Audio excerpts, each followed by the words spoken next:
Let's talk about Liverpool, shall we? They got off to a winning start under their new boss, Arne Slot, last weekend as they won at Ipswich by 2-0. Next up gets to sample the Anfield crowd for the first time in the Premier League when they come up against Brentford live on Super Sunday. Peter Stevenson is at the club's training ground where he's been chatting to the Liverpool boss. As you can see, he joins us live right now. Peter, admittedly for Liverpool fans, it's been deafeningly quiet this transfer window, but they are closing in potentially on the signing of the Georgian keeper Giorgi Mamardashvili from Valencia. Did Arne Slot elaborate at all on that? Not a great deal. He's a man who likes to keep his transfer business very much to himself. He's also a man that doesn't appear to be panicking at all, but as you say, a very quiet window as far as Liverpool are concerned. Maybe Gundogan's return to Manchester City might prompt one or two other title contenders to think maybe we should do a little bit of strengthening as well. We've only got a week to go. Whether that happens, we'll have to wait and see. But as you say, Mamardashvili is the one definite name in the frame. This is what the Liverpool boss had to say about how that's going.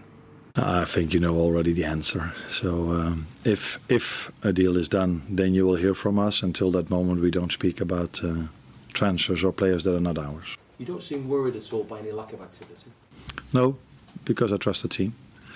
And I've said many times before, I inherited a real good team, a team of many young players as well. And I think we all know that especially young players can develop at the ages they're on at the moment. So we just try to work as hard as we can with them, and we trust them a lot. And they've proven last week that they earned this trust, and I'm hoping that they show the same on Sunday again.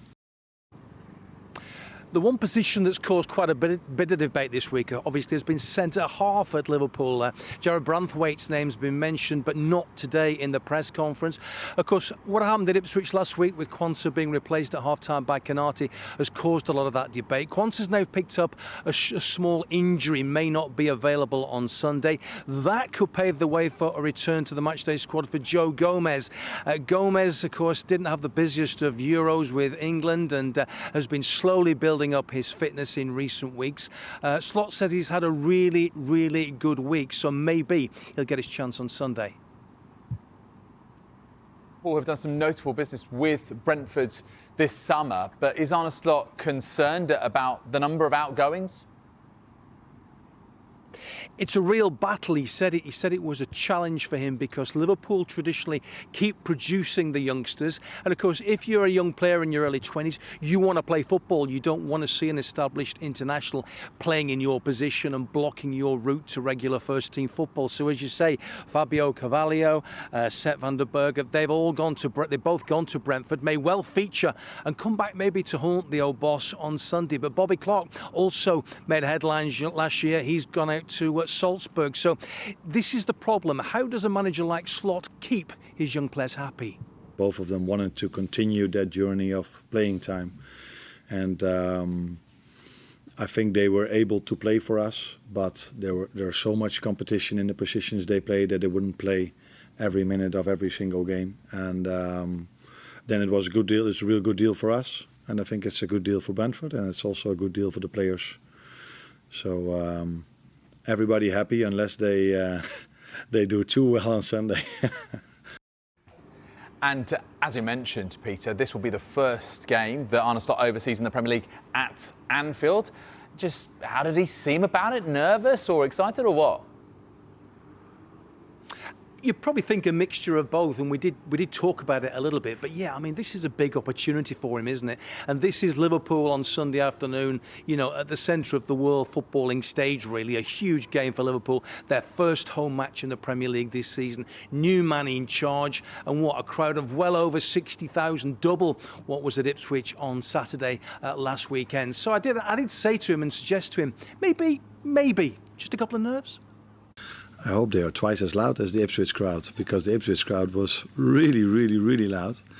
So I'm hoping the fans can be twice as loud then as the Ipswich ones. That would be a big help for us. But no, I'm not nervous at all. Certainly not at this moment, because I'm in the middle of preparation, prepare the team for Sunday, and actually, no, nerves are not there.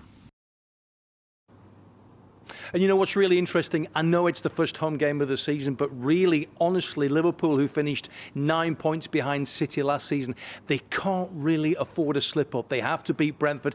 They go to Manchester United next weekend, and you wouldn't want to go there having lost or drawn at home to Brentford. So a little bit of pressure already, you would think, on this squad. But, you know, we've just had the pleasure of watching them have a 15-minute warm-up session before their full training. I don't think I've ever seen a squad of players so intense, so vocal, so animated in a warm-up session, and a really small-sided game. The manager right in the thick of it. I tell you, they look a very, very focused squad. Fantastic. Thank you very much indeed, Peter. And don't forget, you can catch all the build-up to this game at Anfield with Super Sunday Matchday from 10 right here on Sky Sports News. Vicky Gomersall joined by Darren Lewis and our chief reporter, Kaveh Solokol. And a reminder, Bournemouth-Newcastle first up on Super Sunday. You can catch that game at the Vitality from 1 p.m, Sky Sports Premier League. And then, as we've been saying, Arne Slot's first game in the Premier League at Anfield, live from 4 when they take on Brentford.